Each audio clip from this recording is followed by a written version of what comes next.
more transport issues because we've also seen this week more interesting stuff coming out of the Qantas case. And well, you know that thing where the ACCC said, hey, we think maybe you were selling tickets on flights that were already canceled, and that's a big no-no, and we want a big fine for it when our investigation is done.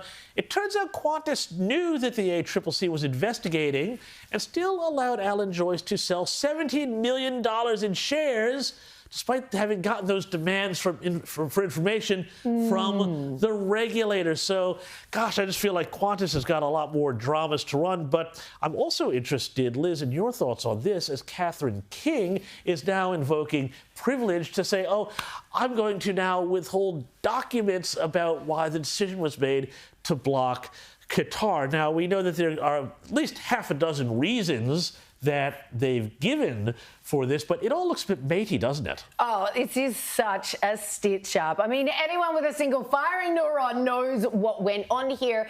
And the fact that Catherine King is claiming, oh, we're withholding it because it's in the public's interest that this isn't made public. And when the government says it's in the public's interest, that's why we're not letting you in on everything. You know for certain it's in the government's best interest that the public don't find out about what they're claiming to be withholding in the name of the public interest. We just want to know the truth. We elect you, we pay you, you work for us. We want to know. Show us the documents. James McPherson, Anthony Albanese came to office promising a new form of government, a transparent form of government. He said this over and over again, in contrast to the behavior of previous government of Scott Morrison. And it's really funny because when you watch Question Time almost every day, he tries to say that, oh, well, you know, here the transport minister herself was doing the job here that she was supposed to do, unlike Scott Morrison, who took on all those portfolios. Ha ha, very clever prime minister. But how is it that a transparent government can be saying it's not in your right to know why Qatar, which is a superior airline in every way to Qantas? And by the way, can we just, muse on this? We've got a Gulf state airline that's more fun to fly than Qantas, which is basically like the national HR department with wings.